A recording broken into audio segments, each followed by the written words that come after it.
another episode of the Gamer Dad series, a weekly podcast where I sit down with one of my good friends. Some of them are gaming dads, some of them are gaming moms, all of them are friends. All right. Today I have Mark Williamson. How's it going, everyone? We're going to talk a little bit more into E3, topic that we brought up last week. We're going to get a little bit more in depth this week as to what we expect to see from this year's E3. One of the cool things that I was just listening to earlier was Bethesda's going to be a real interesting company to watch this year. You think so? Almost every single one of the games that they brought, with the exception of Quake, is already out. Everything they put out for E3 last year is in the public. We can play every single one of those games now. So in other words, that if they're going to have a presentation, it's going to have to be in either new IPs or return of IPs that we haven't seen for a while. Perhaps Elder Scrolls 6. I would be very surprised if they brought an Elder Scrolls 6 with how much they were talking last year about the Elder Scrolls series and focusing on ESO and Skyrim updates. Right. Especially since they just put out Morrowind. Or are putting out Morrowind. But I don't know. I'm amped. I'm a huge Bethesda fan. They tend to make some of the most interesting strategy-based games, or at least I would call it more of a strategy-based game, like the Dishonored series and Prey, how they have that go at it with a couple different angles. That more freedom of choice approach from having expansive toolkits. Yes. Character customization is always a big thing for them, for sure. Which is something that I know a lot of people talk about with Bloodborne and the Dark Souls series, about how you have a lot of different character customization, but I don't feel it as much. It feels a little more dry to someone like me who goes into those series and I just want to smack somebody over the head with a hammer or cut him in half. I'd agree. Definitely one of those things that I find with games in general is the way I tend to approach games is from a very RP heavy perspective. And I develop an idea of what or who my character is and how they're going to approach situations. And one of the things I really liked about Bethesda's games in general is the level of customization that they give you lets you really play to your own strengths and your own approach. Oh, yes. And so, like, I was playing through Fallout 3 for the first time, and my wife, it had already been out quite a while. I think I actually picked it up long after Skyrim came out for the first time. It's a good entry to the series. I would agree. And I had picked it up just after Skyrim had come out. I'd just played through Skyrim, and I'd actually gotten it before I'd picked up Skyrim. But it was after Skyrim was out. But my wife had already played through the game, and she had remarked that I had taken a very different approach. And I ended up experiencing that game like I ended up bonding with Moira in the first city. And my exploration of the wasteland ended up being mostly based around Megaton and things I was doing there. And so as I progressed through the game and did the storyline, like, I personally took over the sheriff's role. And after he was killed in the event where you confront, what was the guy's name? The guy that wants to set off the bomb and destroy the town. I can't remember. But anyway, so during that event, the sheriff got killed. Like, the guy just, like, stands up and plugs him. And afterwards, I took his hat and his duster, deemed myself the sheriff of the town, and played the entire rest of the game like that. And so, being able to approach things from my own perspective and like being able to have Wild West style shootouts with, a hunting rifle and a sheriff's duster and cowboy hat and like ducking and weaving cover and having a Clint Eastwood style shootout was definitely a personal approach. And I like that aspect of their games. See, my idea of being a good sheriff is letting the entire town blow up. Oh, yeah. Like, I guess that's one approach. I mean, if it's gone, you don't have to police it anymore. yeah. Problem solved. There's no crime. If nobody's alive, everybody's safe. Right? Exactly. Well, like I said, if everyone's dead, there's no crime. Fixed. Well, I guess Done and done. So you must be looking forward to, why can't I think of the name of that one? Another begins with an F. Gonna be set in Montana. Oh, Far Cry. Far Cry. I always get Fallout and Far Cry mixed up together. Those double F names. Yeah.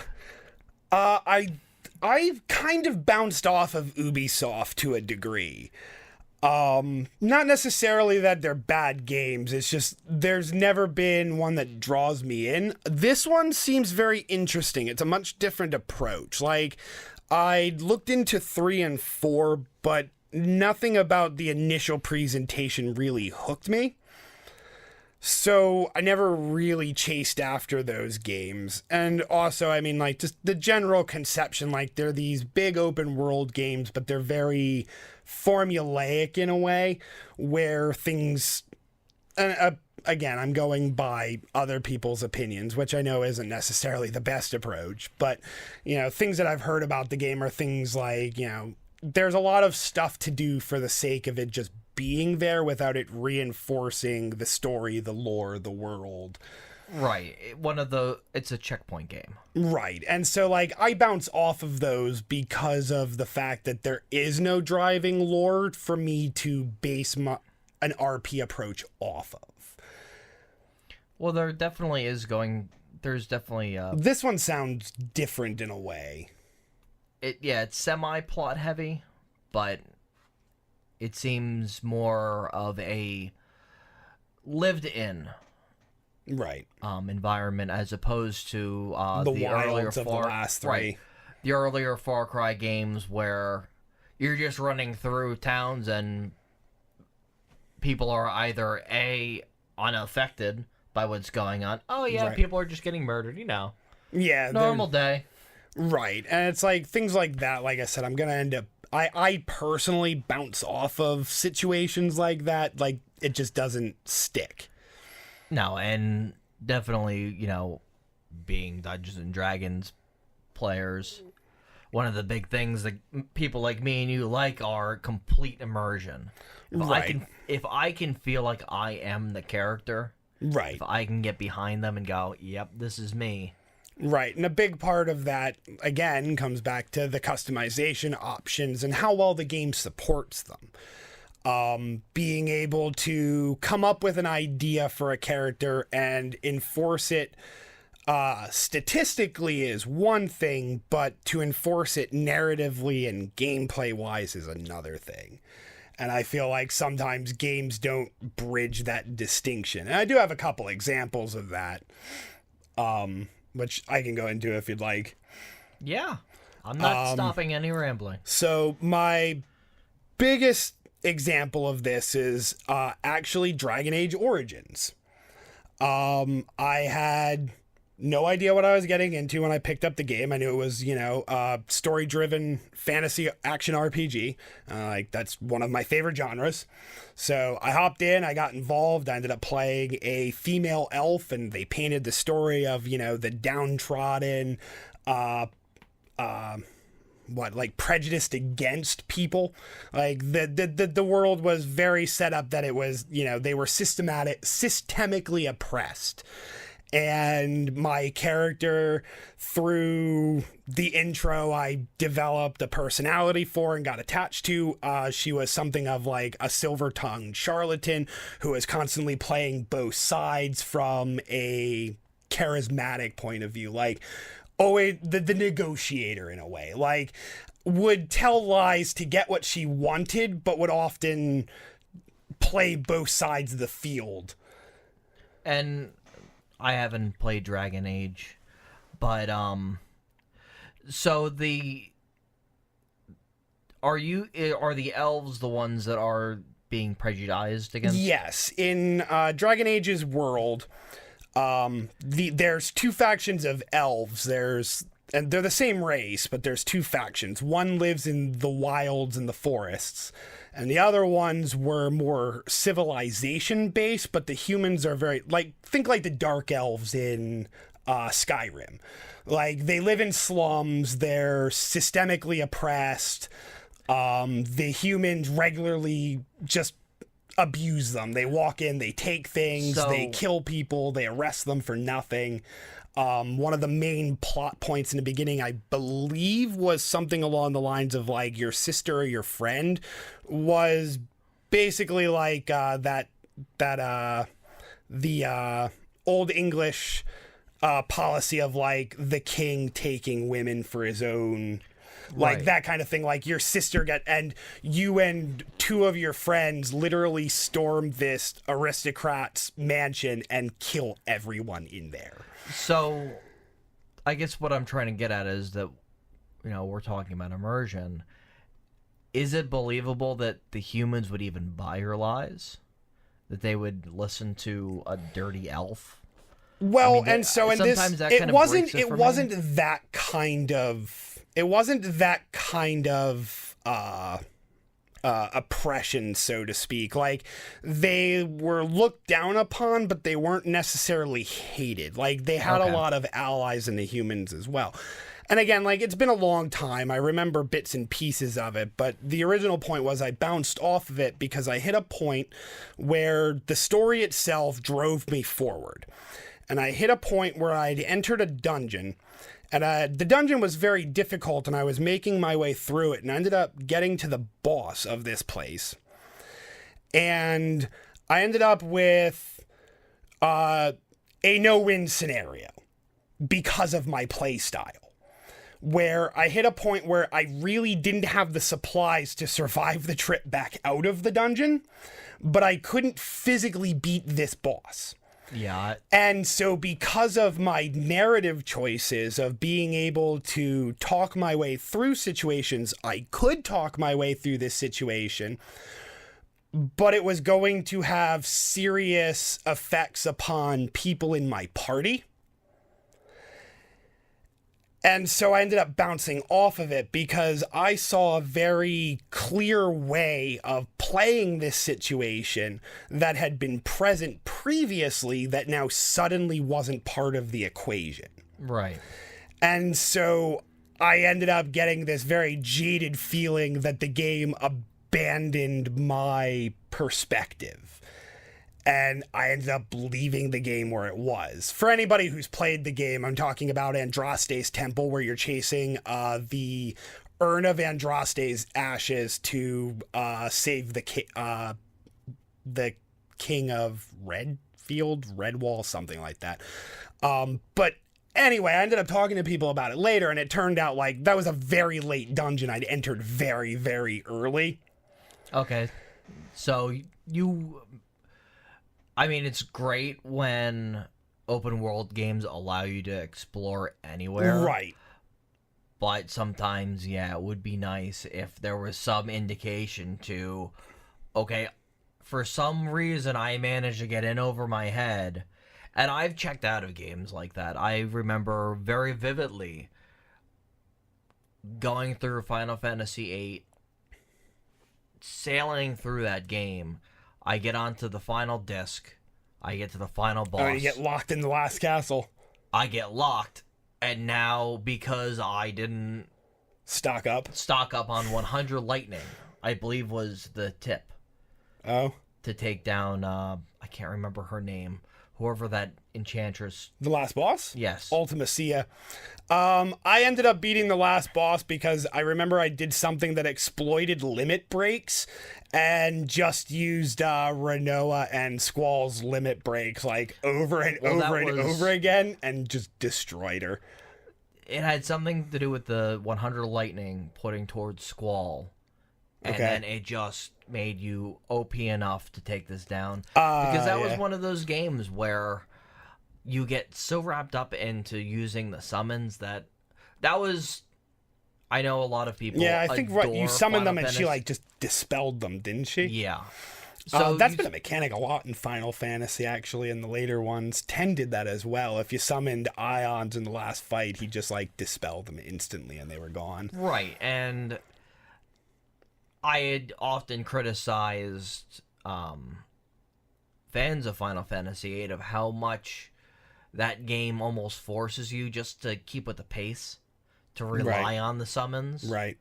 It's like, I really don't feel like grinding for the next 3 hours, so I'm just gonna use summons and blast my way through the game, and then you get towards the end, and it's like, man, I just, for story's sake, I wanted to see it, but there was no way I was going to go back to the old disc, try to find a save file, and then play through another 40 hours of something that I had just spent enough time grinding through. Right. What ended up happening with Dragon Age is it's not open world per se. Like, you have an overworld map and like you have a series of destinations that you can select, and then those areas are fairly open for exploration, like some more than others, obviously. But there's a point, it's about the midway point of the game from my understanding, where the story splits and you have 3 factions that you need to ally with. You have the humans, the elves, and the dwarves. Like, I went, the story propelled me into this situation. It made sense to me. Like, my best connection was a party member who was a key storyline. I forget his name, but his uncle is like the regent or the mayor or the lord of this town. And you go there and they're not only under siege by a rogue mage, but he's fallen under some sort of illness. And so you get there, you liberate the town, you stop this mage, and then you find out about the king's illness and you discover the cure. And since the immediate goal is to try and ally with this faction, this guy is a personal friend, a very close personal friend, mind you, close family that he's close to, and he's dying. He's in immediate danger of dying. And so obviously I've hit this point. I need to continue progressing. So I followed this tangent and went after this item to try and save this guy, and ended up in a situation where I was in over my head. And now, like I said, I had an option with this boss because it's a human. Right. It's like this cult around the resurrection of this world's like messiah, Andraste, who this is a cult, believes that she's going to be reincarnated as a dragon that ends the world.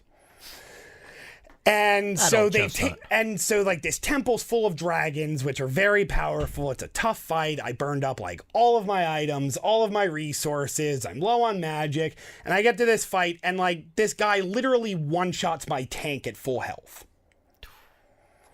So it's like, okay, well, now what? So I explored the dialogue with this guy because I've got plenty of opportunities because I keep fucking wiping on this guy. So I explored the dialogue with this guy, and I eventually got to an option where I could skip the combat by basically agreeing to this guy's demands and essentially joining the cult, which is going to cause my best DPS to leave the party. Because I can't like, yep, I'm with you.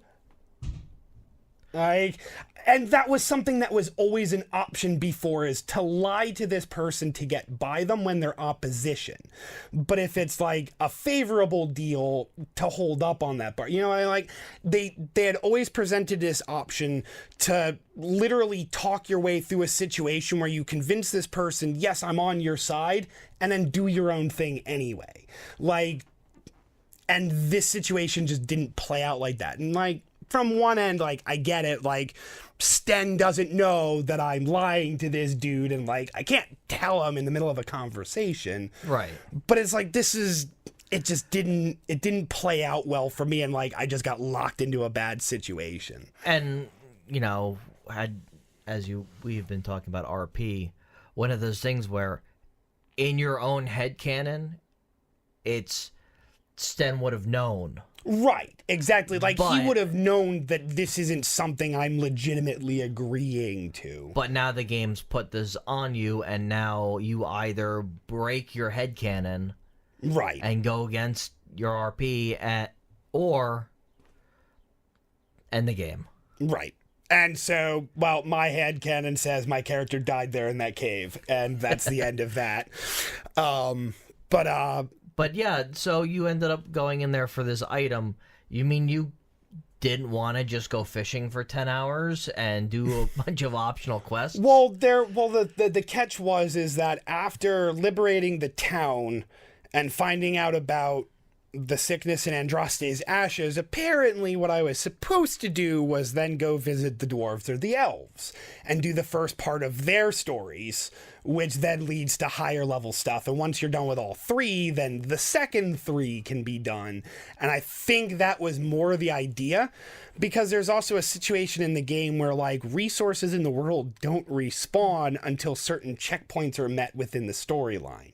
Okay. And so, like, shops run out of items, like, resource materials in the world don't respawn until you meet certain criteria in the storyline, and then the world progresses. Right. And so, because, like, I'd been to most of my available areas, like, I was out of stuff. Like, I literally ran out of available potions to me without going to these other story areas, which felt out of character in a way.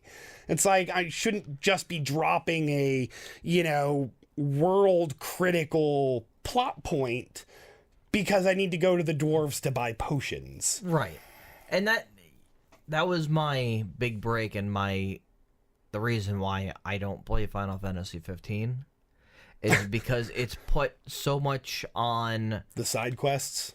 right and the constant running around where in my own personal abilities, I love RPGs. I love getting involved. I love progressing a story forward Right. and following through the story.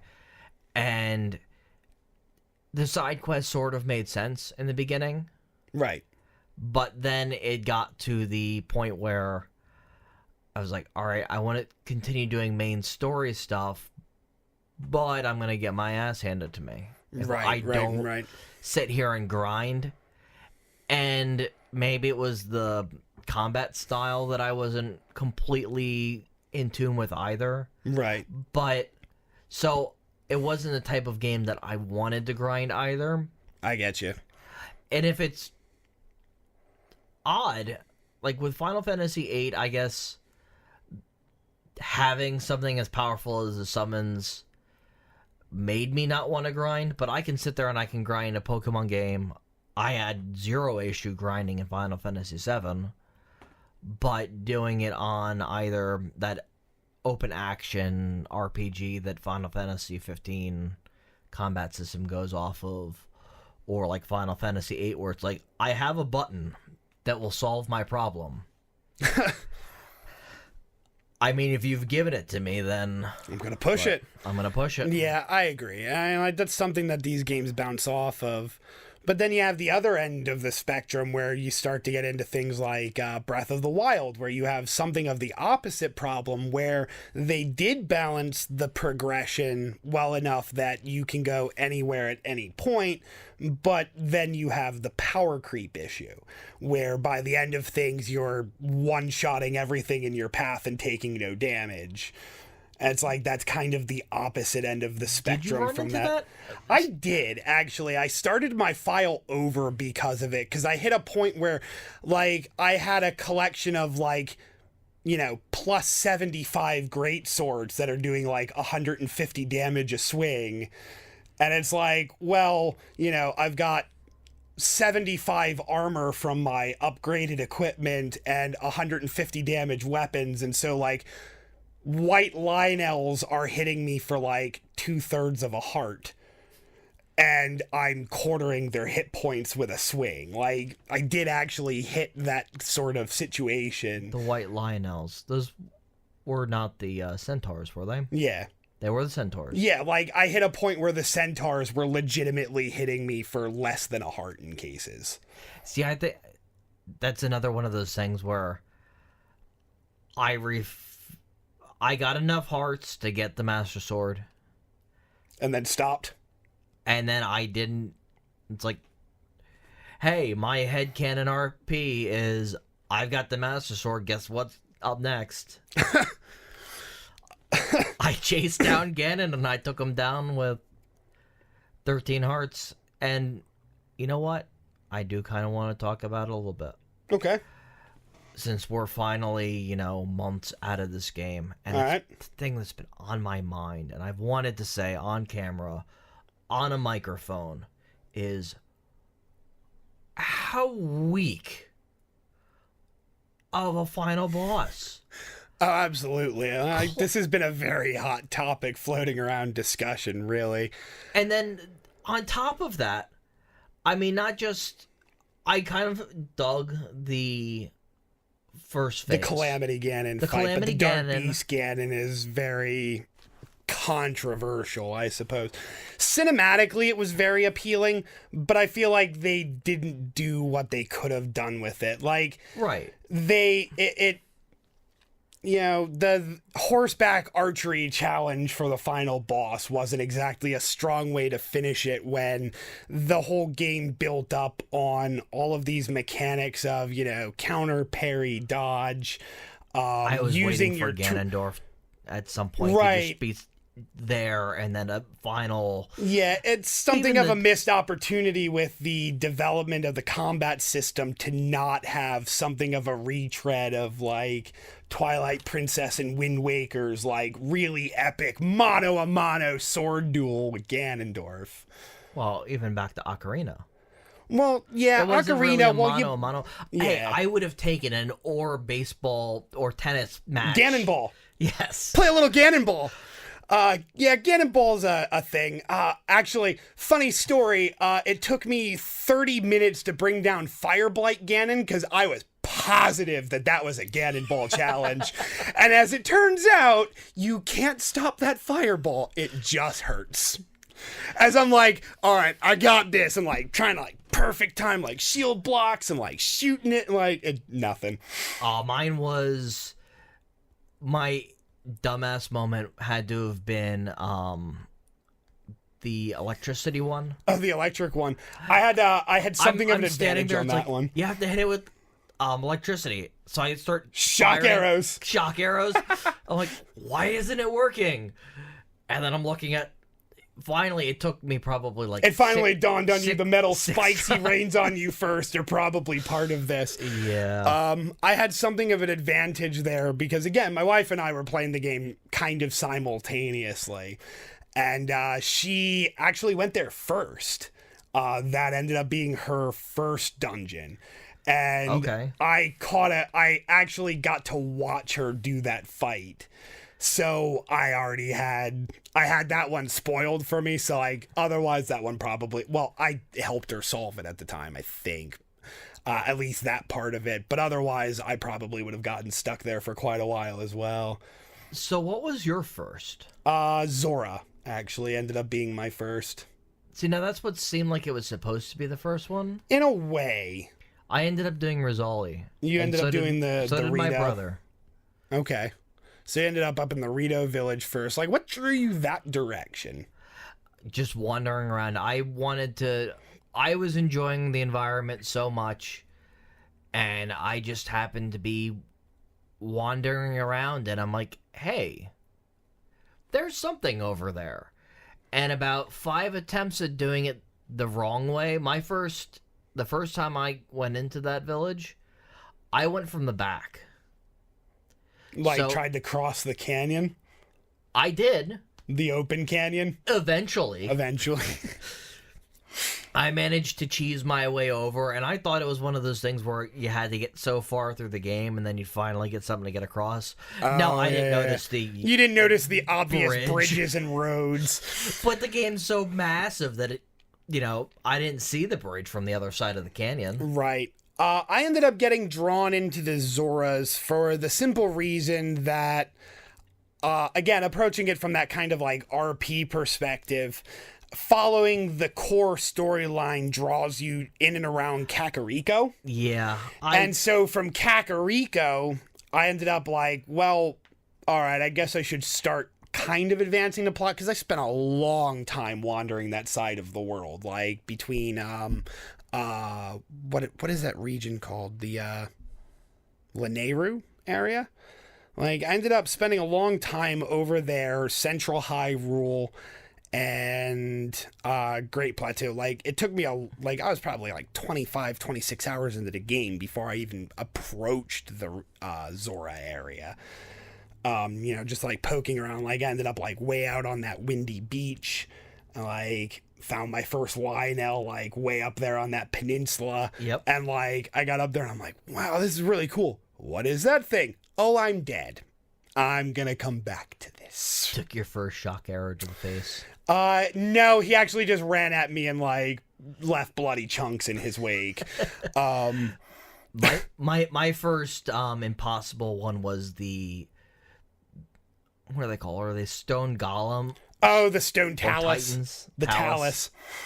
They made up their own word. What is it, like a titan or?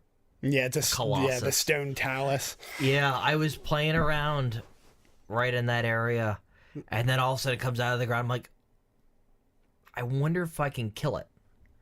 The answer was no, because I had about 4 or 5 hearts.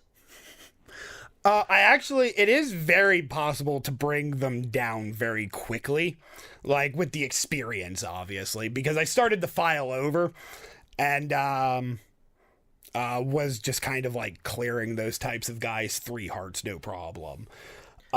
There's a couple of tricks that I picked up over time on how to deal with those. Like, every enemy's got its tricks, and like over time, like I've gotten very good at using, the runes to control situations and affect different enemies in different ways, and like scattering packs of enemies so you're only fighting one at a time because you using your bombs, or CCing guys with magnesis and freeze and shock to knock their weapons down and take them so they're less powerful, just oddities like that. But I ended up so I was like over in the Kakariko area, and it's like, okay, so like the next one is up here. I have no idea which one it is, but I'm gonna start heading that direction, which is how I ended up out on the windy beach, because I'm like, okay, there's gotta be a way over these mountains somewhere.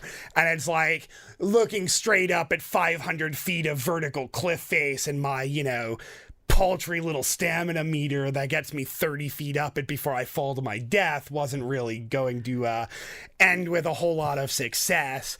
So I ended up backtracking, and then eventually like the Zoras themselves draw you into it, which I thought was a really nice touch. Like, Yeah.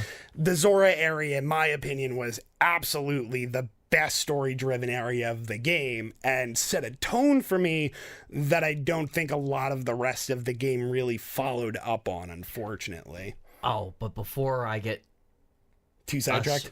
right, before we make a 40-hour podcast just on Legend of Zelda. Yeah.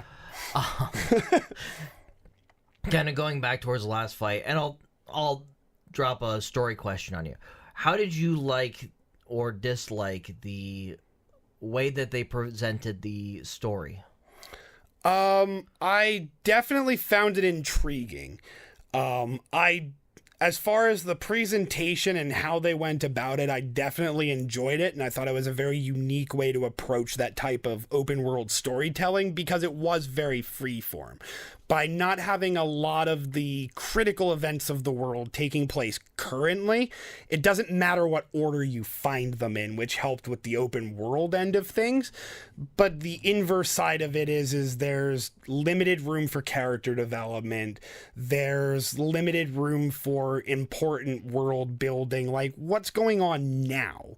And a lot of that was handled in the side stories and like the little personal things, which honestly I've gotten far more invested into than the core plot of the game, which was very lackluster. Like, you have things that compare it to like Wind Waker, Twilight Princess, and Skyward Sword, where it's very narratively driven, but the issues with that then is to keep a tight story with good pacing requires a degree of linearity.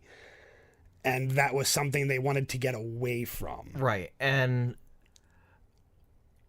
from my perspective, I was, specifically with the open world and finding the memories, this was the first game that I actually gave more of a damn about Princess Zelda. I heard a lot of people say to the contrary, where they cared more about the Guardians.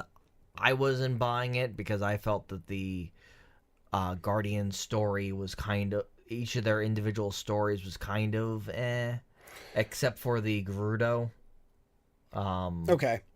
Now, and see, and I agree with that to a point, which is what I was getting at, which is the story surrounding Mipha in the Zora area I felt was very good. There was a lot of development as far as the world, and the oldest generation hates you for what happened. Right. The adults love you because they knew you as a children. They idolized you. They still have this love for you, and their children are kind of indifferent to you because all they have to go on is the stories from their parents who knew you. Right. And so there's this very interesting layout of the story and the development and how you approach them and how they approach you back. And there was a good development, which, like I said, set a very high watermark for the entry. Yeah. And I didn't feel like a lot of the other places followed up on it. The exception to that, which came close but didn't quite hit it for me, was the Gerudo.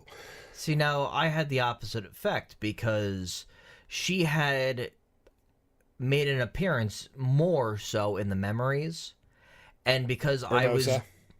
because I was developing this deeper passion towards Zelda, seeing her have that bigger play in Zelda's the very life, matronly role. right, it had a bigger effect on me, and I'm like, man, this is the story I want. I would love it if the expansion was going back to spending time with the three of them. Right. But and I'd agree with you. Zelda herself was the character of the game. It went off. Yeah, it did. I think your computer shut down. No, my computer didn't shut down. The monitor just turned off. Okay. Because it is still recording. Is it? Oh, all right. Yeah. Because the screen went out and it snapped, and I swore I heard the Windows.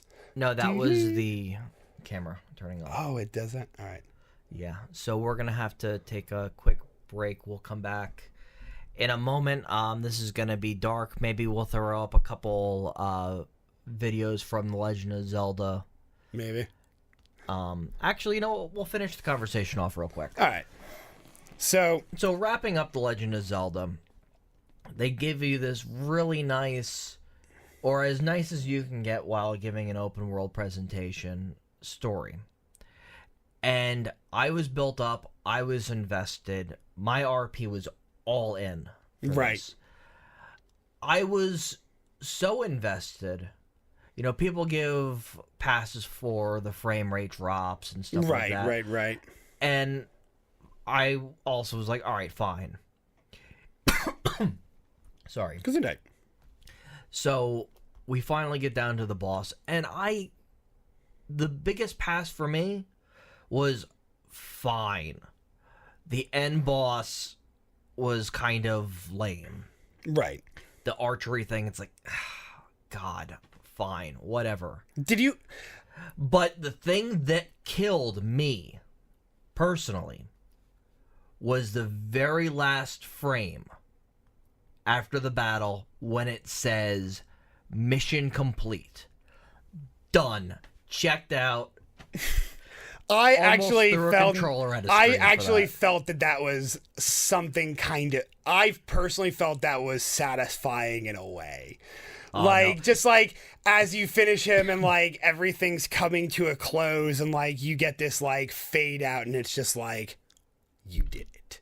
I personally, but again, that's I guess personal inflection for me personally. If they had waited until after the credits to do that, I get you, and play it out, because by that point, I'm used to messages being at the end of credits. Right. And stuff like that. If they had waited until the end of the credits, they said mission complete, and then, spoiler alert, if you completed the game, you got all of the memories, and then you got that bonus content at the end of the credits, and they rolled it right into that, would have been perfect.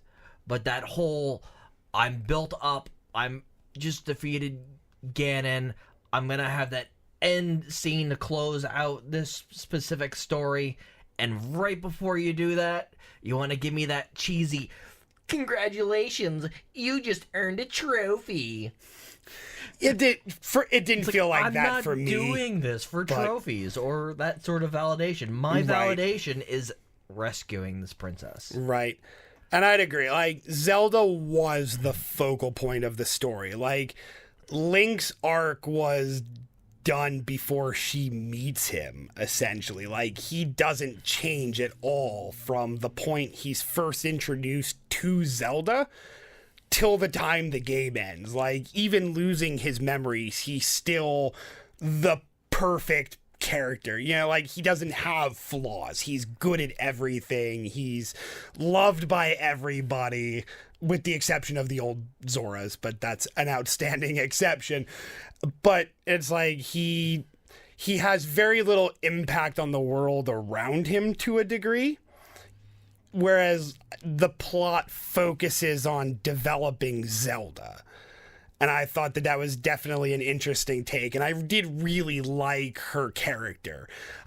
My favorite scene is actually the memory where they're sharing that moment in the field with the frog, and she's just like going on and on about like all these like scientific details, and I'm just sitting there like, nerd. Just moments like that was really funny. Kind of a side note, how did you feel about the horses? Did you gain a bond with a horse? No. I did. I actually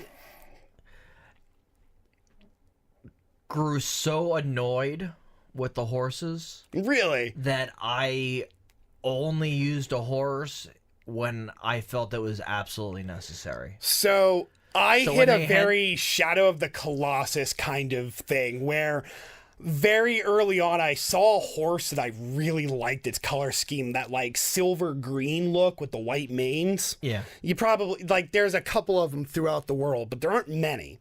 I might have gotten one. But I saw one and I really liked it. Like, I liked that horse. And like early on I tried to catch one. I couldn't catch one. Like, they just kept evading me. Like, wouldn't let me near them. I finally got on one, and it just, like, threw me to the fucking ground. Like, no hope in hell of taming it. And then eventually, I did get one. And I was so happy about it. And, like, I took the time and I trained him. Because I had a horse, but I'd taken it from a bokoblin, so it was already kind of trained. Yeah. And, like, I had no attachment to it. And, like, he ended up with a dumb name, so I hated it. But I ended up getting the horse I wanted. And I explored a lot of the game on horseback. A lot of it.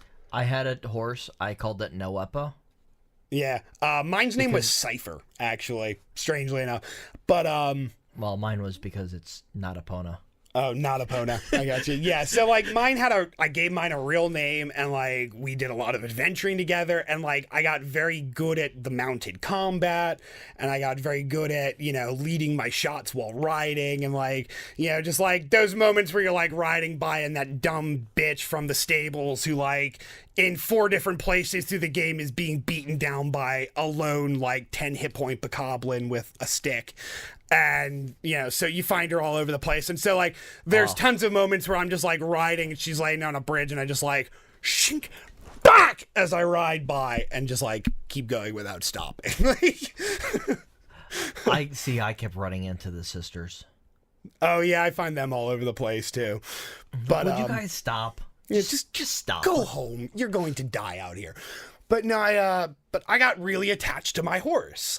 And so, like, one of the complaints that I hear a lot about the game was, like, with the final boss was the fact that it was mounted. And people are like, the horses are shit. And it's like, all right, I can kind of see that. But, like, I loved it because I it made me it reminded me of Aggro from Shadow of the Colossus, Okay. and I loved that horse.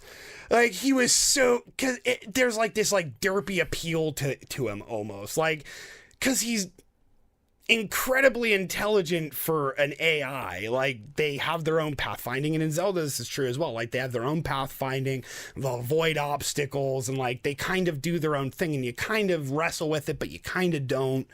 And like, you learn it over time, or at least I did. And so like, there was a derpy attachment to it, like a pet, like a horse, you know? Right. So like, I got really into that. So that was just something I was curious on.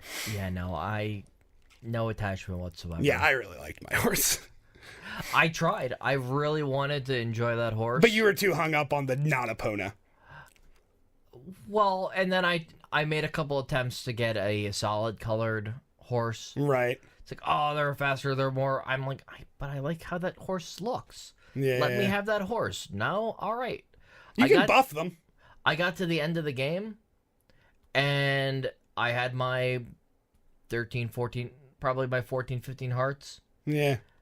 and almost double stamina wheel.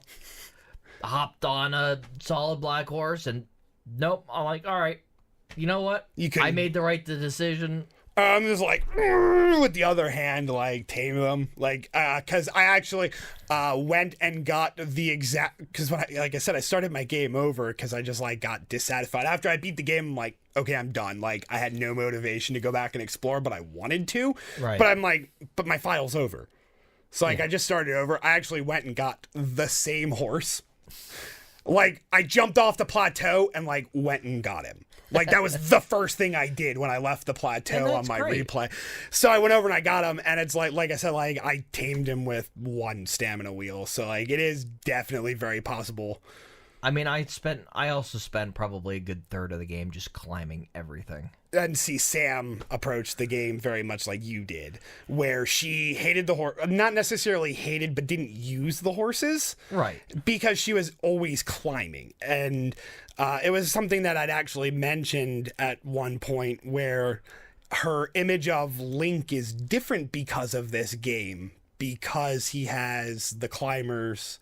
Like, she played the game with the climbing gear because she was always climbing. Like, her entire... I couldn't get through that do-rag, though. That was... Well, that is exactly the part of it that she latched onto from a design perspective, was the bandana. Like, because like I said, she's an artist, and she latched onto that to a degree. And so, like, seeing sketches of her sketching Link, like, she's very much designed around that bandana, which I think is really cool. I stuck with the Hylian clothes, like that, just the base set that you get from I had the hero's tunic. My first playthrough, I went the new blue hero tunic, which I felt really fit the new theme. But then, like, my new playthrough, like, I got the Hylian hood, chest, and pants, and went and just dyed them green so I can pretend that I'm the old Link. I did some of that, but so here's a question for you: did you get the DLC? I haven't purchased it yet. Okay. Are you going to wear the Switch shirt? Not even kind of. And so, well, the reason that I held off on getting the DLC was because what's currently available from it literally has zero interest to me. Like, it doesn't add anything to the game in any way, shape, or form. Right. So, until now, and again, this goes back to, like, do you think that we might see something about the winter DLC at E3? Ooh, that is a good question. I'm going to go with a soft no. Okay. Only because of how Nintendo structures the way that it presents its own information. Okay. I don't think that Nintendo feels that it would be necessary for them to bring DLC for Legend of Zelda to... Because people already know it's there. People know that it's already there. And but it might help going drive sales on it if they need it. Well, but then again, I guess they they're not also using might not be E3 as an 100% advertisement. done with it. Well, that's true. And so right now, they're focusing on the hard mode and stuff like that. I think that they might show some of the tower. If they do show any DLC for Okay. Legend of Zelda. I hope that they don't with the tower, because the tower goes live less than a month after E3. Right, but So, like, if at this point they've realized that they don't quite have the sales, if they feel like they don't have, the lineup. well, not so much not the lineup, but if they feel that they don't have the interest enough in this specific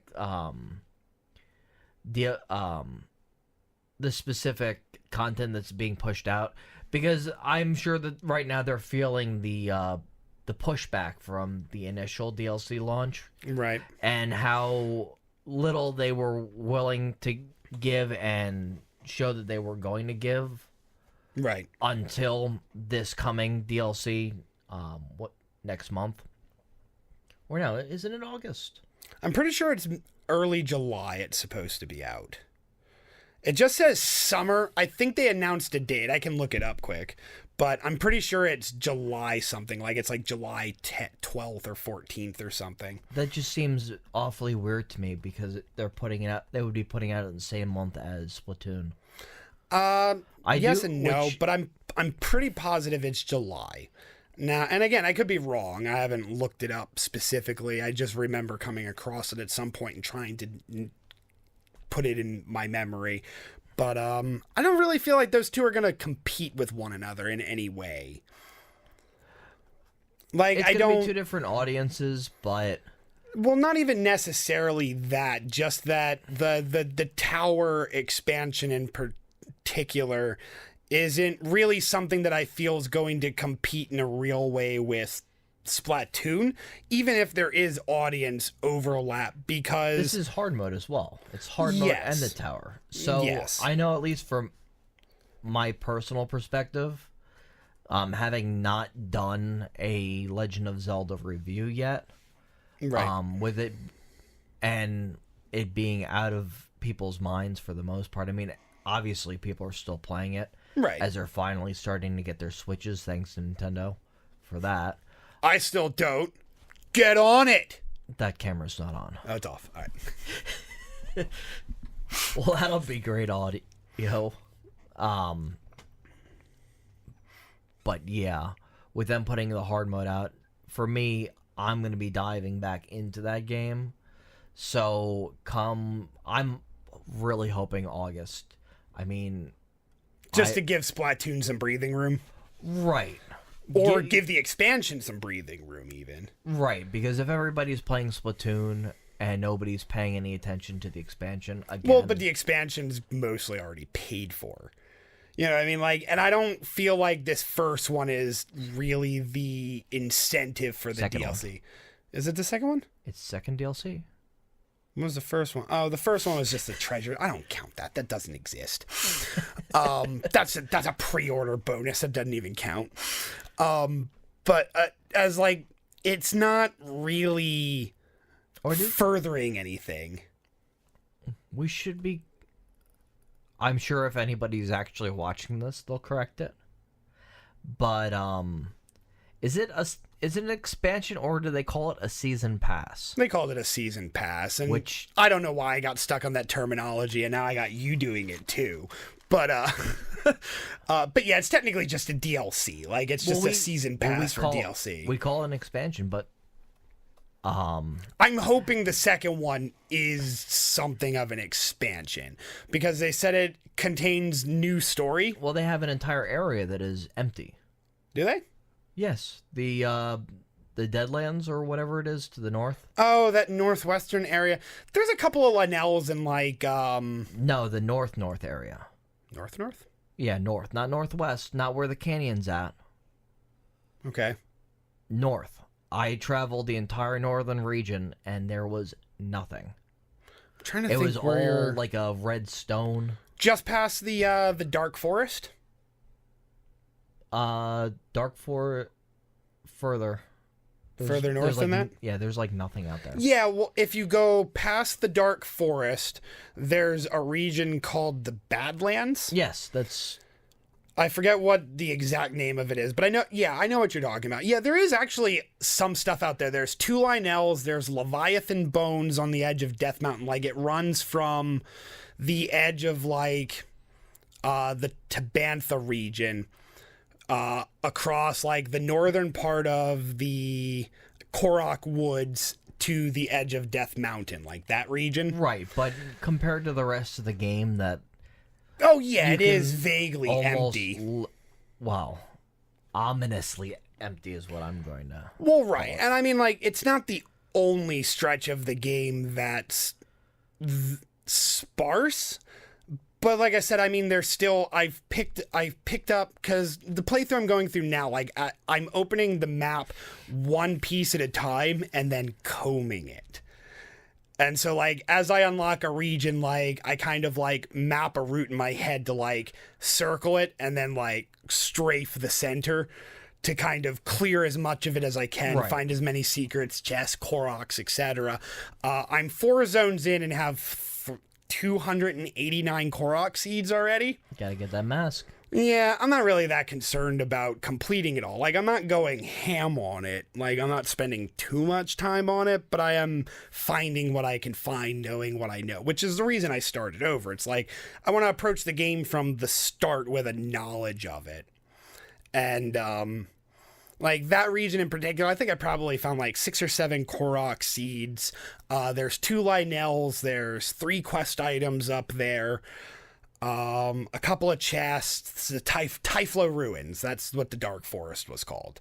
The one where it's dark and you have to, like, light the torches as you make your way through. It's just north of there. Okay, that's yeah. But there's the Typhlo Ruins. There's a couple Moblin camps. Like, there is stuff up there, and yeah, it's sparse. But I mean, like, it's called the Deadlands.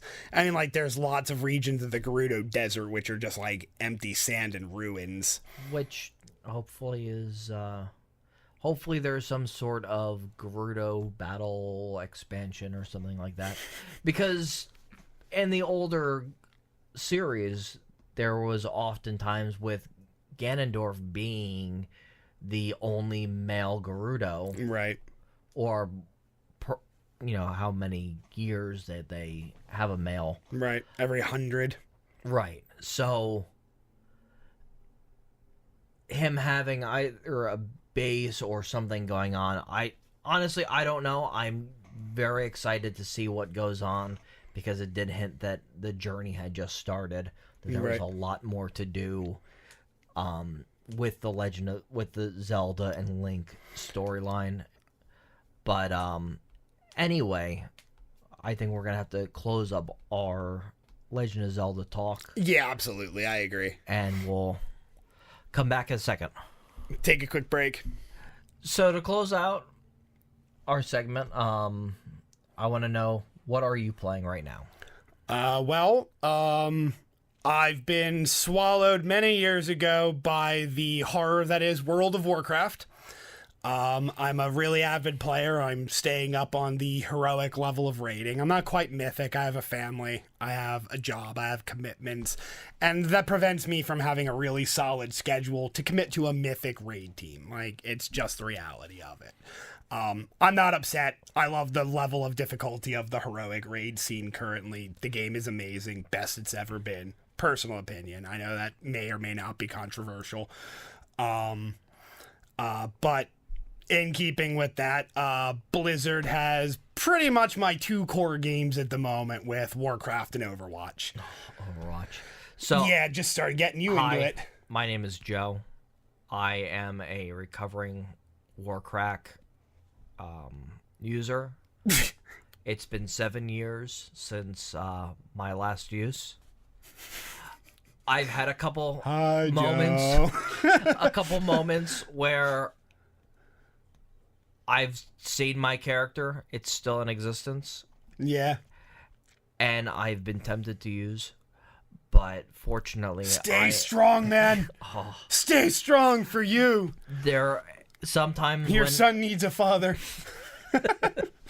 when they this last expansion came out, I Legion. I saw the expansion. Legion's so good. Don't So good. don't do that. I'm not gonna say. I'll try. So how about that Overwatch? Yeah, Overwatch. Overwatch is amazing. I'm trying to develop my abilities in regards to competitive. Trying to learn more of the team comp strategies, positioning, and how to shot call. Doing a pretty good job. I appreciate the compliment. You've been guiding our group of misfits. Was that last night? Yeah, last night we played for a couple of hours, and I mean, like, it's interesting because I'm used to playing with players who have a higher technical skill with the game. Just because I've been playing literally since day one, like minute one, essentially. I've been into the game. I played it pretty much constantly. It was the only game I played until Legion hit. And I just kind of came back to the game in the last like 4 to 6 weeks, I would say roughly. I started playing it regularly again.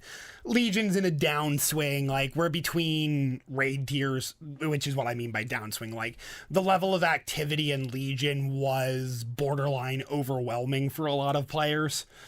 But we're now finally in a period where, like, we've got 2 or 3 months where there's time to settle down and invest in new things. So the first thing I did immediately was go back to Overwatch. WoW has that thing when every time they put out just any new content or opening new content, in some cases, specifically, I cleared out at the end of Wrath of the Lich King as soon as they opened up the was it the festival? Is that what it was? Oh, the Tournament of Champions. Yes, the Tournament of Champions. When they opened up the Tournament of Champions. Yeah, Tournament of Champions. You know, for the next, like, 3 weeks, that was your life. It was going in and just... Because for some reason, you needed everything. Well, right away. Yes and no. And that's one of the things, like, I feel... I play the game a lot, and, like, currently, like, I'm online a lot, but I'm not necessarily always playing. And what I mean by that is, I have a kid. Like, we're home together, and so, like, she gets the primary devotion, you know, obviously, like, that's just sensible. But I mean, it's like, I'm online, and if there's moments where, like, she's doing something on her own, or she's content with what she's, there's those moments as a parent when you got that down moment, and it's nice to just be able to, like, sit on my flying mount and, like, pick flowers while I don't necessarily need to be immediately involved. Yeah. And, like, in the evenings, I'll try to set aside an hour or two to keep up with, like, my actual progression stuff, running dungeons with my guild and doing my dailies and that kind of thing.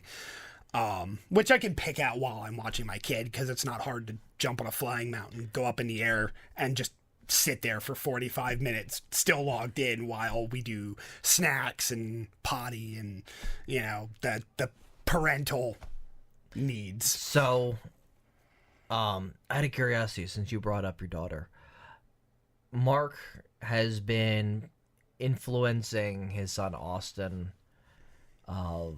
who's considerably younger than Maxine, with Overwatch. Right. He's been sitting him down. He's been all into the game.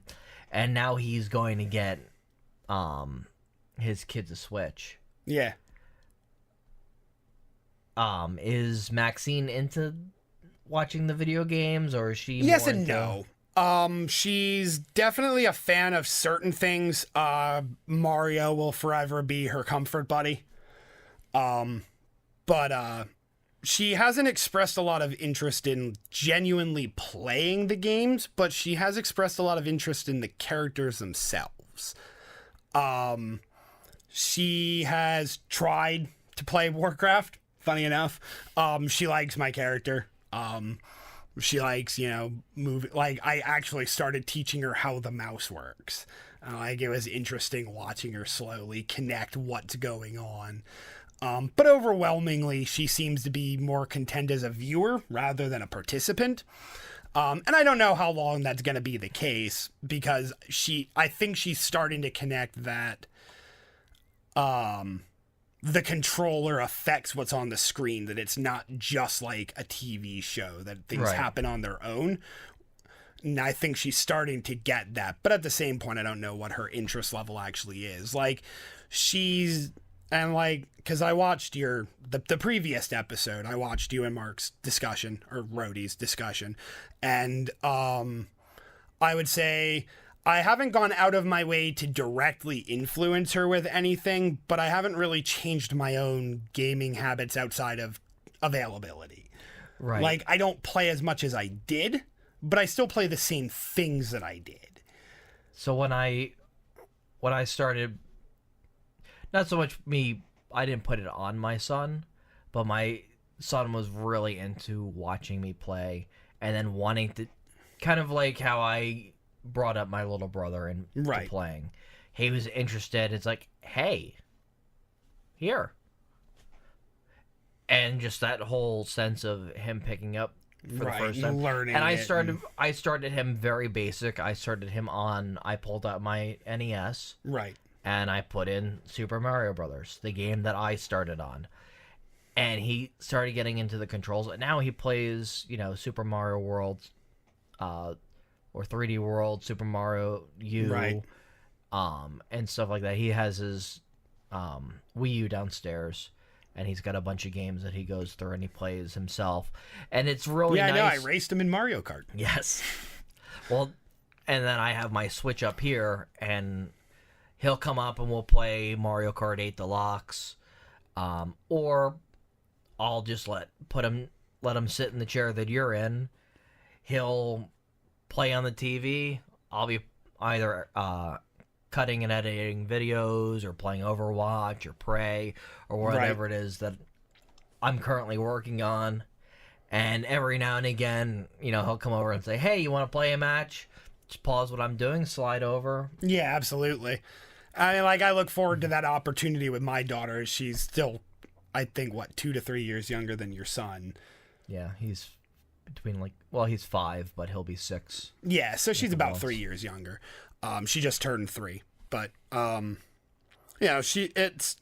look forward to those opportunities of being able to play games alongside her and with her and help her with that sort of thing. But if that ends up not being her interest, it ends up being not being her interest. Yeah. I'm cool with whatever on that aspect.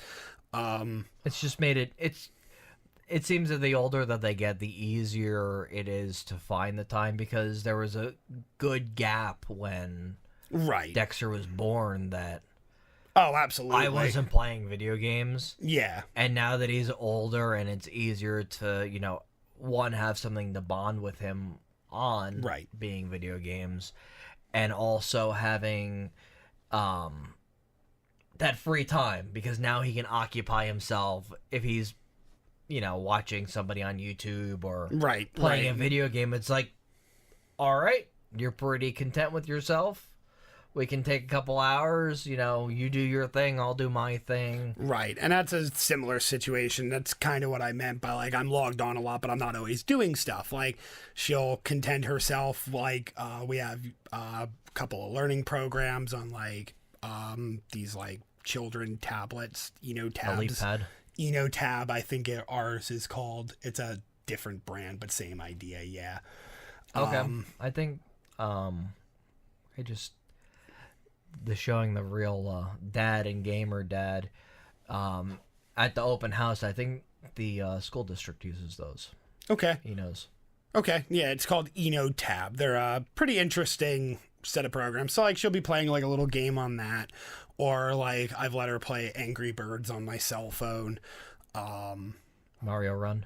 I haven't picked that up actually. That I have considered it though, because like I said, she does really like Mario. So she's more comfortable with the touchscreen stuff, and that may be a generational gap, or it may be an ease of use thing. I'm not sure. It's really unimportant, but that is something I should have considered. Yeah, or I have considered picking up Mario Run for that purpose, And just because it would be easier for her to engage with. At 2 years old, you can actually get away with, because even my son at 5. It's like, what are you gonna? I'm not giving you my phone to play for 3 hours. This isn't Right. going to be a long-term thing. Right. We didn't purchase the game for him. We just you can play the There's first a demo. 4 levels. Yeah, there's a demo. Because I saw him playing it, and I was like, I'm not buying this stupid thing. I'm not getting this. I'm not even going to have it on my phone. My wife put it on her phone. Okay. But then watching him, it's like, okay, deep down, it is a video game, and I'm going to have to try it. Right. So I pick it up. I get through the first 4 levels. I go through each individual level because they have these purple coins and then your normal coins. There's collectibles. Right. Well, it's like every Mario game where you have to get the 3 coins. Right. There's an escalating challenge that's Right. optional in every board. So I went one by one. I was taking my time through it, but 15, 20 minutes later, I've completed those 4 levels, and then it's like, oh yeah, give us money, and I'm Well, like, nah, that's all right. Yeah. Well, I mean, like in that case, like I think of that more as a demo. Like, here's the first 4 levels. If you like it, buy it. Yeah, Like, I get that. I'm on that. Like, I'm on board with that. Like, I don't really like the trend towards microtransactions. Like, I much prefer what Mario Run did, which is you buy the game, you Right. get the game. There's nothing else required. There's no paywalls. There's no time walls that are alleviated by paywalls. Like, stuff like that. Like, having... we can skip over it, Yeah. but well, not specifically with Mario Run, but if neither of us have done it, because I haven't gotten to play it yet, I have considered getting the Fire Emblem. Yeah, I haven't picked that one up. I'm not a big fan of the Fire Emblem franchise in general. It just doesn't tickle my fancy, I suppose. I bought what was the first 3DS one?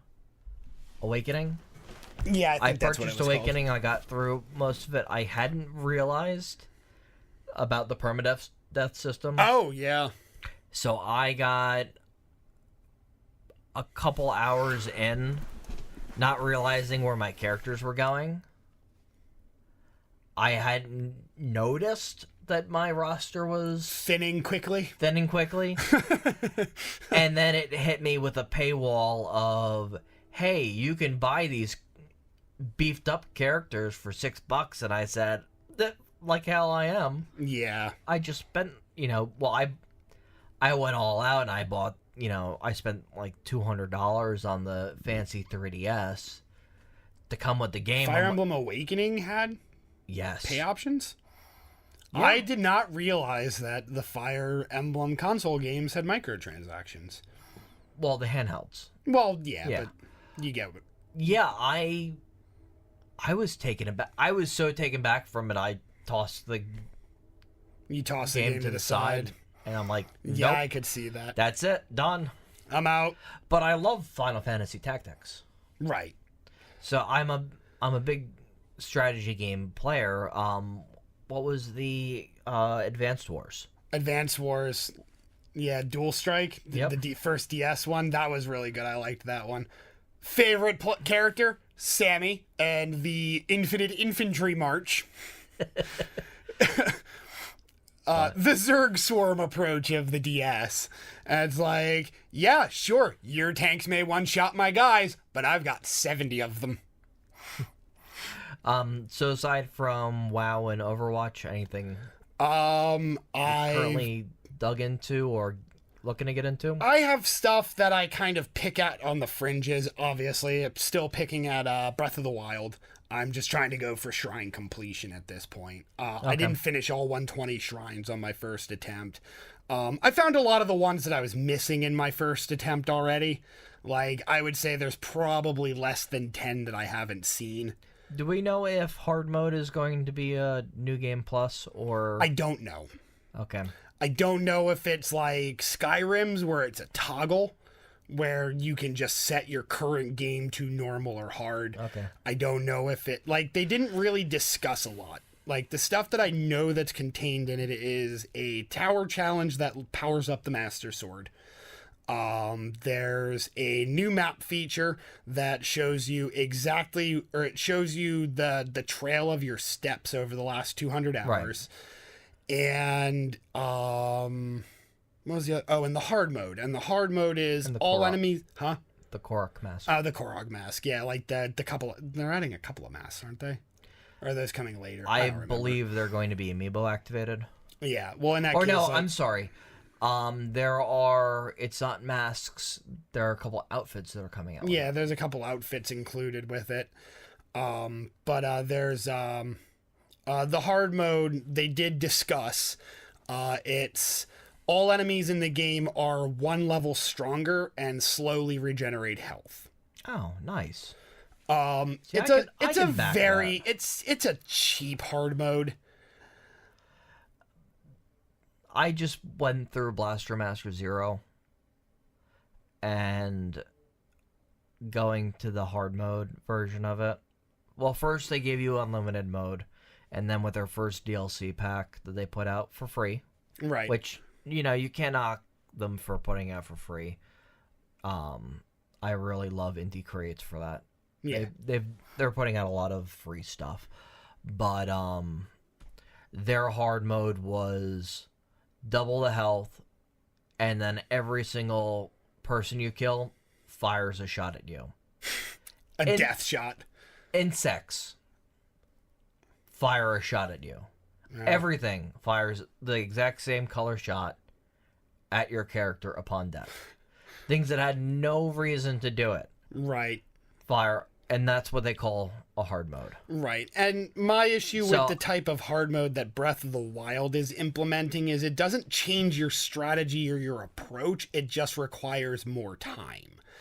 Well, it could change your strategy just by the whole instance Well, of it depends on whether or not there's adding a new level beyond silver.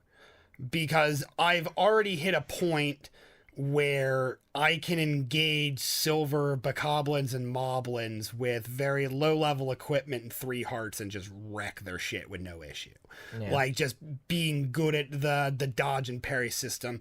Like, but that's with the higher leveled equipment. well, with the higher level equipment, the silver ones really posed no challenge to start with, which is my original issue. But what ends up coming, like my problem with it is that, and Borderlands 2, prior to the rebalance that they did when they introduced the third playthrough, was exactly this problem, where it hits a point very quickly where it's either unfair or time consuming. And Skyrim, another good example of this, where instead of adding something that increases your mechanical skill, that requires more precision from you in a mechanical way to deal with new things from the enemies by adding new patterns, new attacks, new enemy types, they just beef them up and turn it into a time and bullet sink, where it's like, it's the same functional enemy, but now instead of dying in 3 hits, it takes 25 and they one-shot you instead of 3-shot you. And that's And my it's like- Blaster Master example. I think, and I would give this advice to either Inti Creates or to any developer. Take a moment and look at Mega Man 2. Mega Man 2 for the United States. So not Rockman 2. They have a difficulty selector? They do. And Because that one really just up. All right, so no, it doesn't. didn't it just up the health on most enemies? On most, but certain enemies did have variations to them. Okay. So there were the stack of The stat cubes, yes. stat cubes? Originally, like, you hit them, they die. right. But on the hard mode, they throw the cubes at you. Right. And, like, that's a good example. Like, actually, like, that's a very good example. And honestly, and I know this is probably going to come across very biased, the best difficulty challenge sliders I've come across are 2 examples, which is World of Warcraft, where the new modes add new mechanics. Every mode adds something new that you have to deal with. And I think that is Warcraft is the best example of difficulty modifiers, in my opinion, followed closely by games like God of War and Devil May Cry, where they vary the enemy types, which changes the encounters, and they up the punishing nature of it without upping the time requirement.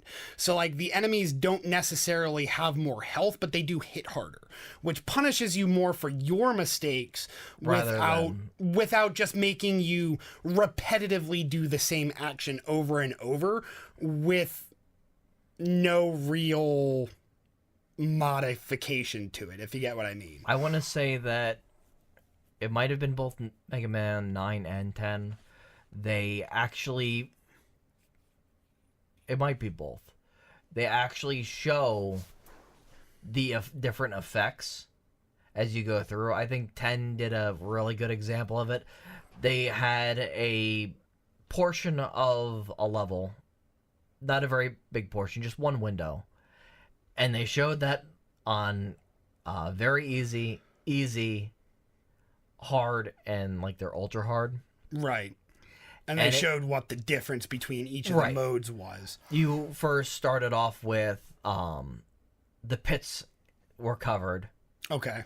So it's solid ground. Now the pits are open. Now there's more enemies. Now there's enemies with new mechanics. Now there's stacks of enemies. Not so much more mechanics, but more of them. Right. So that by mechanics, I mean like the cube stack we'd talked about. Right. Like that's a mechanic. That was more of a 2 thing, but yeah. Right. And further you got through with that. But I mean like that because it's the same franchise. Like it was a relevant example in my mind. But yeah, anyway. So yeah, I would love to see more of that. And my message to developers is, do more of that. Don't just pad. Think about your mechanics and how you can challenge your players with them in new ways as you go through your difficulties, rather than just pumping up the enemies on steroids and calling it a day. Right. I personally find that to be very lazy, and like the absolute worst example of it ever was Borderlands 2's third playthrough when it first came out. And so we were really well geared from second playthrough when we started that, and there were 4 of us. We always played in a squad of 4. We were really well geared. We were really well coordinated. We'd beaten all of the bosses on second playthrough up to that point, including the optional challenge bosses. And so we moved into third playthrough and got shreked for 45 minutes on the first pull. Because they can't miss, they always headshot, they one-shot you, and it takes 200 to 300 rounds to bring down a single guy.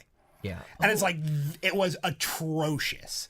And the whole game was, and later on, they brought it back, where it's like, it was closer in difficulty to play through 2, but scaling. Diablo is another good example of fairly well done difficulty, hit or miss on occasion. Certain things don't work as well as others, but I mean, it's still a good example of it where, you know, when you end a playthrough and start the next playthrough, like the difficulty just continues to kind of climb with your power. So you keep growing in power, but so do the enemies. And as you hit higher and higher modes in Diablo 3, especially, they start adding new effects and enemy packs and the affixes and stuff like that they start adding to it, which adds a layer of depth to the mechanics of the game for difficulty rather than just beefing them up and pushing it out the door. So developers, there's your message of the week. There you go. Learn from it. That's all you gotta do, right? Exactly. That's it. It's easy. Why can't you just do that thing? Yeah, just be fucking brilliant 100% of the time. It's easy. What's the matter with you? Yeah. But I've also got like little side games. Like I actually got a cartridge copy of Seiken Densetsu 3. It's amazing. Nice. Why didn't it ever get localized? 6 playable characters, each with their own mechanics and story, interwoven into one another in, for the time, a very dynamic story. And it's beautiful. Its soundtrack is absolutely stunning.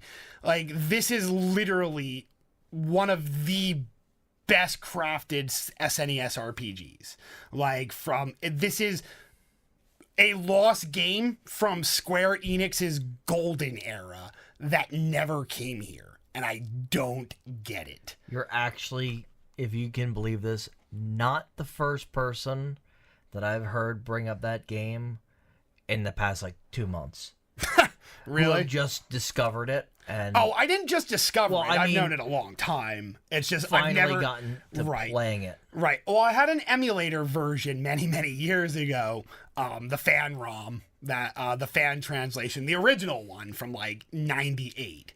Like when it first Yeah. released, I had played it. I downloaded it at school, I think, on like a floppy disk and brought it home to my 64 megabytes of RAM Pentium 2 desktop that I bought at a yard sale for $30. Pentium 2 beast. Yeah, it was a beast with its 133 megabit processor, crushing it. It had an onboard 2 megabit video card that was capable of 3D. I could run Age of Empires 2 at 11 frames a second. Oh, the kids out there that might be watching this right now going, how Could that exist? Yeah. So they made things that small? so I had played it back then. He must mean gigabytes, right? No, megabytes. Megabytes. But I played it back then on this emulator, but the issue was I didn't know that there were PC controllers. Like, I had no concept of that. So I'm trying to play this game on a 2-key recognition keyboard, which was not easy. Fortunately, the game is turn-based in a way. Like, it's action-oriented, but lots of things stop combat for its effect, so you have time to think and plan. And a lot of those, because I played a number of old RPGs on emulators. Yeah. And the one thing specifically for a Square game that you're not going to get on your masterful system Pentium 2 processing computer is you don't get that soundtrack. You don't feel that soundtrack the same way I that you're did. going to. Personally, like, it didn't. The sound quality wasn't degraded because even at that low of a processing power, it was still light years ahead of the Super Nintendo as far as output. Yeah, but I think the ROMs just, and maybe it was just the ROMs that I played. Maybe even the emulator. Different emulators had different focuses. It was hard to find something to play Castlevania 3 because emulators couldn't account for the upgrades built into the cartridge itself for the system. Oh, yes. So, like, certain games the emulators have trouble with, but the emulator I was running was okay with it. But again, I tried a ROM, actually not that long ago. I picked up a licensed emulator through Android, and that ROM doesn't run. It has massive glitches and crashes because the emulator just doesn't know what to do with it, I guess. Yeah. But I didn't have an issue with it back then. The only issue I really had was like basic control stuff. But my computer died like midway through the playthrough, and I lost all my files. And then I got it again like 3 or 4 years later, and just slightly past the point my computer died previously, I had a head crash and lost my file again. And then, like, 2 years after that, I picked it up, and my computer got hit by a vacuum by my roommate, which caused a short, which burned out my motherboard, and lost my files a third time. And so at that point, I gave up. I'm like, clearly, fate says that if I try to play this game, it will vaporize my computer. So I needed to give it up. But then I discovered that you could get them onto cartridges. So I got the fan ROM on a cartridge. And now I'm playing it officially on my Super Nintendo, and it is brilliant. Nice. So the game is amazing. I absolutely recommend it to anybody who has the access to get it. Obviously, like, and I'll just pick up like random old games that, you know, like there's always, you know, the tradition of just like, let's play through Mario 3 today. Mario. Wait, do you ever do that? You're just like, you know what? I'm gonna beat Mario 3. I decided for every now and again, I'll decide that I want to make certain attempts at old video games. Either a speed run or just try to pull off some fun glitches that I've seen. So I had a good kick where I have Mario 3 on my 3DS. Right, I do too. I have the original cartridge for the NES, and then I have Super Mario All Stars. Right, and yeah, I literally have all three of those, so I'm probably, yeah.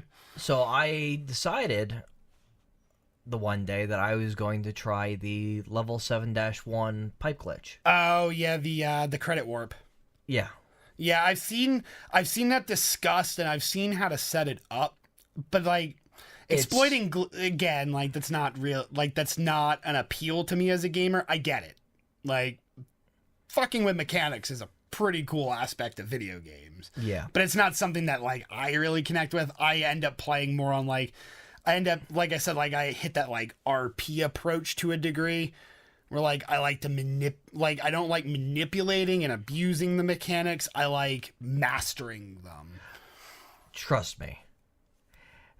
In order to get most of the glitches that happen. Oh yeah, and Oh, now man. and again, like there's a different skill set that I'm talking. Like I'm talking like I like doing things like how far through Symphony of the Night can I get without touching the ground? Yeah.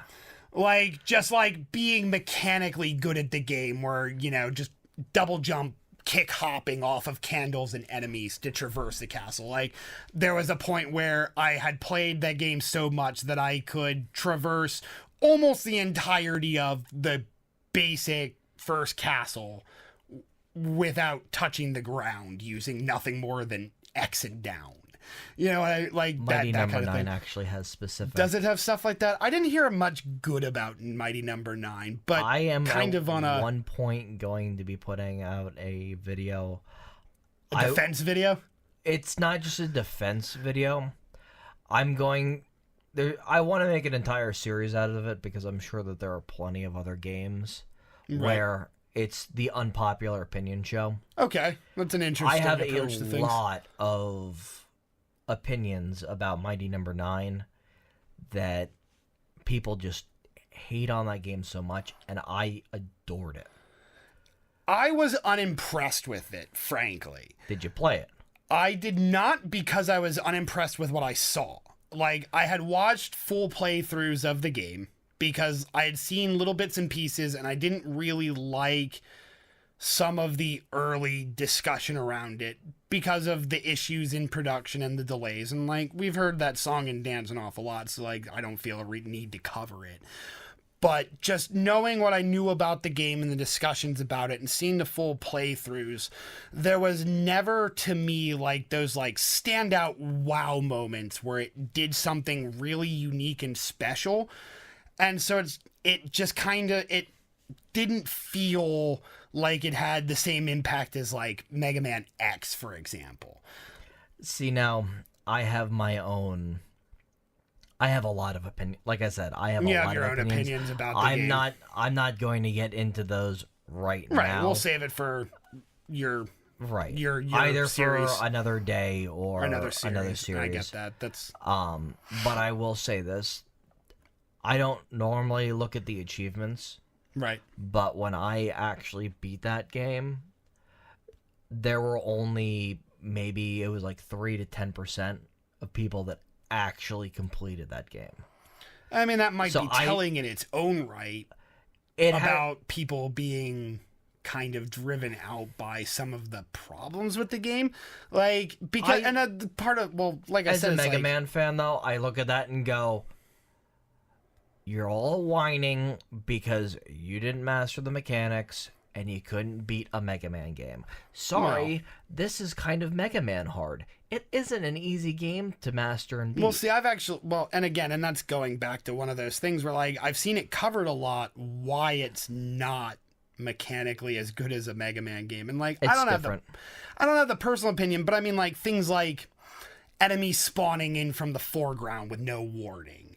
Like, stuff like that. Like there's an example that I saw brought up with like the first level where like there's a point where like they lock you into a screen as like enemies fly in at you and there's really no reaction time to it and it's just kind of unfair, and like blind leaps of faith into spike pits, like stuff like that, just like Mega Man shitty 3. But that Mega Man 9. But that doesn't excuse it in Mega Man either, because there's examples of Mega Man games where the best titles in the series don't do that stuff. And I think that's where a lot of the criticism stems from, because if you compare Mighty Number 9 to Mega Man 2 to Mega Man X1 to what's another big one, Mega Man 5 is another big one. I don't remember. 3 is actually 3 is the another bigger big one. But 3 Well, has 5 and 4 was where the Buster Charge came in, or was it 5? Because that was the reason that one was notable. But I mean, like, you look at the design of these 3 titles. Was a slide. I think it might have been 4. Yeah, because it was like incremental. But it's like you look at the design of those titles, and like there's almost no points in Mega. There's one example I can think of off the top of my head where there's a blind leap where you don't know what's at the bottom, and it's a spike pit. There are a couple of those actually. I can only think of 2 examples off the top of my head. One of them's in Airman Stage. I think it's Airman Stage. No, that one didn't do it because it had the cloud cover, so that would have been unfair. But Quickman? One of them, like I can picture the jump where there's a spot. It's a vertical section, and there's 3 paths through it, and one of them has power-ups, but there's also spikes. So it's a risk-reward proposition rather than just normal traversal with an unfair death if you don't react fast enough. It's actually a Mega Man trope to have specifically that. In Bubble Man stage in Mega Man 2, there is a point where you jump down and you need to, as you're going through the water. But they warn you about it. No, they don't. Well, they do, because the screen directly above it has a slight bend before you go down. Like, it kind of curves and has a slight bend, so you react to it, and then the next screen slides up. In Bubble Man 2, it's... Was it straight? Yeah. I don't remember. It's my favorite. Well, but either way, I'm saying is like there's occasional situations like that, but I feel like there were more examples brought up in Mighty Number 9 of that type of design. And I don't necessarily think that it's unfair on its own right, but I mean, like, there's lots of things that people stacked up against it that kind of shied me away from it. I think, again, and on my opinion and my... And I look forward to hearing your opinion on it and like your counterpoints to some of the accusations levied. As a legacy Mega Man fan, as somebody who's played through all of the series, right? I've conquered enough of it to feel good about myself. I think that a big portion of it is that people either A, liked the idea of a Mega Man game and weren't actual... They didn't play enough of them. They just remember Mega Man. Because Mega Man was one of those things where they weren't for everybody, and everybody argues over what games are great and what games are trash. And it's like everyone's list is so far off from each other because of what time you grew up. Some people think that the normal Mega Man series is the most ridiculously hard things in the world, and some people think that the X games are the hardest games in the world. It's all kind of how your brain adopts to the different mechanics. Right. Because, and you want to talk about things popping out of nowhere, Mega Man games it was 3, and it might have been a later X game, and Mega Man 8 had the cycle portion of the game. Right. Mega Man X2 and 3 both had cycle levels. I know 3 or 3 didn't have a cycle level. 2 did. X2 might have. 2 did. I'm positive of that. That Overdrive Ostrich level. Yep.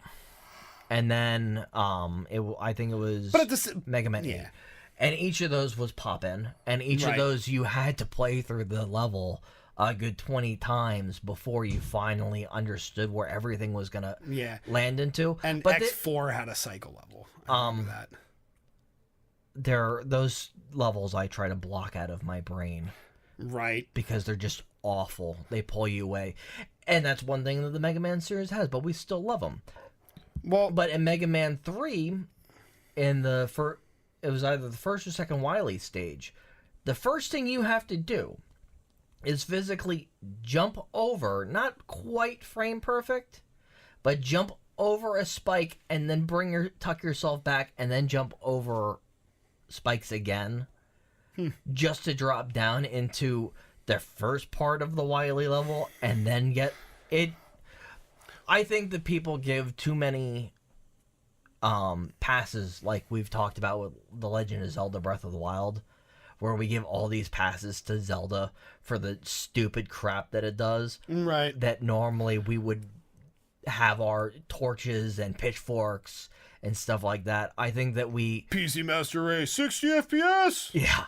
We give those passes to the Mega Man series. It's Right. like, oh, yeah. Mega Man's still so great.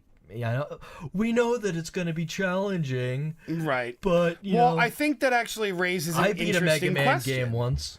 I think it actually raises an interesting question, which is perception versus reality and how new games capitalize on that. Right. I think the best example of this is, using the Mega Man example, is which game is closer to classic Mega Man, at least as far as what people perceive it to be. Is Mighty Number 9 or Shovel Knight? Shovel Knight is DuckTales. Well, now, and I get that, but I mean, there are aspects of it that kind of looks back at those type. And I mean, like, I don't mean in the literal sense. I mean in the way that it plays on nostalgia, in the sense that when you think back about Mega Man 2, you're traditionally going to think about, like, epic music, good level design, challenging bosses on patterns that once you learn them, like, there's multiple paths through it and how you approach it. And there's this idealized version of it where you kind of forget about things like the cheap deaths and the insta-kills and, like, those, like what you were saying, like those rough edges that it gets a pass for. And I think when you recreate, or when you create games that are supposed to play on that nostalgic aspect, and I think a good example of this is Yooka-Laylee, where, I feel like, because there was a big divide on this game where, like, people loved it, people hated it. Yeah. And I think a big part of that was the perception, is the people who hated it criticized it for the things that it did that were archaic. And the people who loved it praised it for the things that it did that were archaic. Right, they had a specific group of people that they were looking for. And maybe the issue with a game like Mighty Number 9 was that the people that actually wanted the game, there weren't as many as the people that said that they wanted this kind of game. Well, and then they were expecting something. They wanted it to be different, but they wanted it to be the same. And that was actually an argument. And that's what I mean about the perception of it. Right. There was actually there were arguments out there that said, oh, this game is a complete ripoff of Mega Man. Well, yeah, it was created by Mega Man. But by the end of the article or argument, that said, but it's not enough like Mega Man. Right. Well, and what I mean about the perception is like, you look back on these games and you have this idealized vision of what they were. And even going back and playing them oftentimes won't reveal those rough edges because you already know them. You've adapted to them. You've overcome them. They're part of the experience you don't even think about. But when you pick up a new title that's trying to build on that, and Yooka-Laylee was a good example of this, because what is the most notorious problem with those types of games? Camera. And what did Yooka-Laylee purposefully do? It recreated the shitty camera. They could have updated the camera to something modern and done things with the level design that made it seem and look and feel. And feel is the important part there, because the distinction is Yooka-Laylee recreated those types of games with modern graphics without updating those types of games, where it used the same tropes, the same mechanics, the same fundamentals of level design and progression. And Mighty Number 9 kind of did the same thing, where, in a way. But when I bring up things like Shovel Knight takes the aesthetics and the tropes of that time period, but it does a lot of modern things with its level design and its gameplay that improves it and fixes some of the rough edges of that era while still capturing that feel. You still have an NES, correct? Yes. I am going to lend you my copy of DuckTales. Oh, I played it. You've I know played through it. them? I know the game. I don't think that Shovel Knight it gave it a nice. It's a very pretty game. But I mean, it's things a like very nice continue game. systems. The continue system was vastly improved over DuckTales. No, the DuckTales series did have check. They didn't have But specific. if you game over, like, you lost your progress in a level, like... Right, and that's kind of, I would argue, something that should come back, but, you know. And With again, the- I with agree that there's specific a types of time and a place platform. for that, but I mean, like, on the other end of the spectrum, is that necessarily good game design in the modern age? Like, we did discuss, like, I have those periods where, like, I'm gonna squeeze in, 20, 30 minutes of gameplay. And I mean, like, I'm not asking for games to accommodate my lifestyle, Right. but at the same point, I'm going to accommodate a game that does. So I'm gonna close this out real quick Right. as we get ready to wrap it up. Okay. I will just say this about the Mega Man series going into the Mighty Number 9 series, and what I think is the key impression that if anybody's listening and gives a rat's ass about my opinion on this, Right. I would. And like I said, I don't have a good opinion. I Right. didn't actually play the game. Everything I know about it is from essentially secondhand experience. So, I mean, take my opinions with a grain of salt. Like, I'm just approaching the game design elements and in a study perspective rather than... Right. But a tip that I would give to anybody listening, watching, go back through and play 2 or 3 games from the Mega Man series, the original. Right. Play 2 or 3 games from the X series. Odds are your best bet is going to be to get your hands on X1 and then maybe one of the later ones because of the price. X1 is amazing. If you've never played it, you're wrong. And then something that a lot of people don't know, or a series that isn't so familiar, it's going to take... they did put it out for the DS. Get a copy of the Mega Man Zero series. It was a main focus just on the character Zero. Yeah. It's a different Zero. Is it? Yes. I thought it was the same Zero It's in not. the future. Well, it is, but it isn't. He's got a different body, but it's the same character. Yeah, kind of. They kind of do a lot of weird stuff with it. Yeah, I don't because know. I didn't get into. I It didn't does get that have series. a lot to do with further on after the demise of X and stuff like that. Yeah. But aesthetically, it's not the same one. No, the most modern Mega even Man, with the weapon systems. I think and I stuff played like like the most recently produced. I think is Mega Man Legends 2. Is like the last no, you played time. 9 and 10. Oh yeah, that's right. I forgot that those were modern. Yeah. Anyway, And those are for another day too. But I would played them. I would go back through, play a couple of games from each of those different series, and then look at Mighty Number 9 again.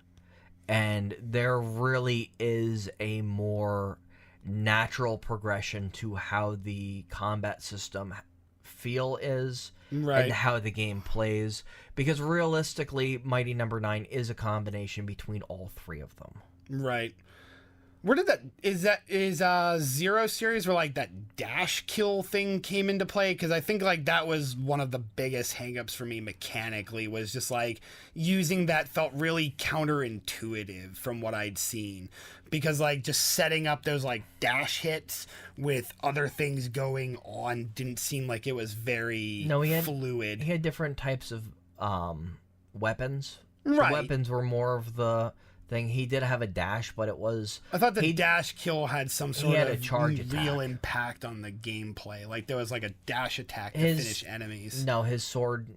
Oh, His no. I mean different weapons had- in number 9. In number 9. Oh, in Mighty Number 9? Yeah, that's what I meant. That's what I meant with the mechanically thing. No, Like, again, looking at the gameplay that I saw. No, you dash through your enemies after they've become digitized. Right, and that's and what then I mean. you It was like, absorb either the enemies give off different attributes, right, and you dash through them, and you might get a buff. right. But, Either a speed buff, but like a one of the health things that buff, I or- saw was like just the way that mechanically interacted with the rest of the game felt a little clunky. It was designed to be a speedrunners style game. It was designed to be quick, and at times, you know, if you went too fast, it reminded you that it is still at heart a Mega Man game. Right. Where it's like you want to keep going, and that is one argument that I'll take is it gets you in the mode of I want to go fast. And then it punishes you severely for doing so. You can keep going fast. I've watched a number of speedrunners play through the game. You can get through the game fairly quickly, but you need to really learn the game. Right. And you can play through the game by going normal Mega Man speed. I think it's a lot more fun, and it does kind of give you that audio and visual award. I know I said earlier that I'm not a big fan of like trophies and stuff like that, but when it compliments how fast you're going through the level, it's like super fast, and it has that nice VO, Just that nice crunch to it. it's like feels great. Yeah. And it doesn't like, it's not like Mega Man Zero where it's like you got to get through the level fast, but you also have to do so much damage, and then it gives you that graded scale like S and crap like that, and it affects the way the story progresses from that point on, and what different weapons you get and stuff like that. That sounds awful. But anyway, again, go back through, play a bunch of the original Mega Man series titles, not so much Legends. Yeah, the Legends games are kind of an outlier or there. Mega Man 64, you know. Yeah, well, that was We'll Legends. put those to the side. Same with the card games. I mean, there are a Battle Network. Yes, Battle Network. Yeah, like there's offshoot games, main series, like your main Mega Man X, Zero, ZX. I think there was another. ZX. There was like a single game that was going to be a new series. It didn't take No, off. ZX is the collection. Okay. I swear there was like another. There was like a single title entry on the DS at some point. That was like That was a new the game. collection. The original Mega Man Zero games were on the advanced. Okay. So they put them all 3 games on. Hell, if you just want to do it for the story, they gave you an easy mode, which basically lets you shred through the game in Just like because. half an hour. Yeah, the LFR of video games. Yeah, because they are fairly difficult to get through. Right.